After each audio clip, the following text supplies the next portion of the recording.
I think that this discussion with Dominic is really so beautiful, and it truly illustrates to me how much Mr. King appreciates his job, appreciates his students, and I think that that's a big thing we need to be considering.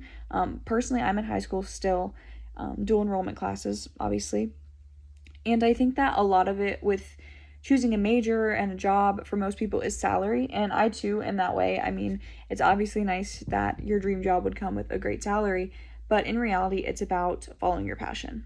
And I try to explain to people, I've heard people in my class and things just say like, "Oh, I'm going to be like a radiologist." And I'm like, "Why? That sounds great. Like, why?"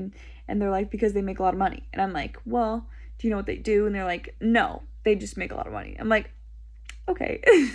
And I mean, that's not my choice to make, that's up to them, and maybe that will be fulfilling for them. But I think that so much of your future should be dependent on what you love, because really, they say money doesn't buy happiness, and I personally think that's true. You can be making a lot of money, and you can be in a job position where you hate it and you don't want to go to work, and you wake up every day dreading your life. And I think so much of it is about finding what you love and pursuing it, which is exactly what Dominic did. He found exactly what he loved, and he would not give up on that dream. And I think that's truly so beautiful.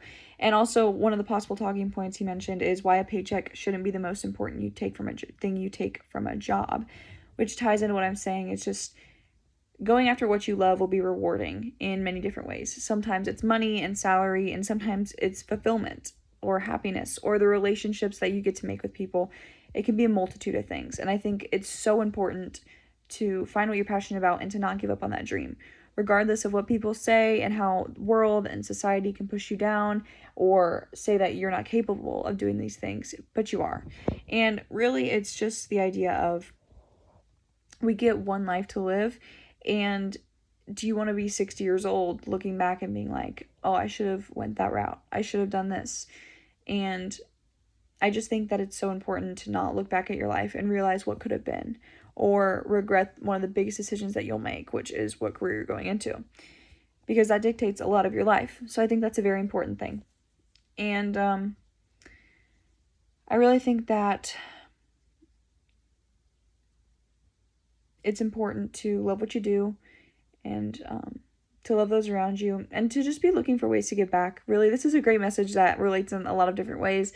And I think that in whatever field we go into, we should be looking to give back, because business is about people, and giving back to people will probably come back and help us in the long run, to be honest. And if not, then you did a great thing for that person. So I think that in terms of business, we need to be pursuing our passions, or else we're not going to want to put in that time. You know, starting a business is so time consuming. So chasing our passions, doing what we love, and giving to others. I think that's the main points that we can take away from this discussion.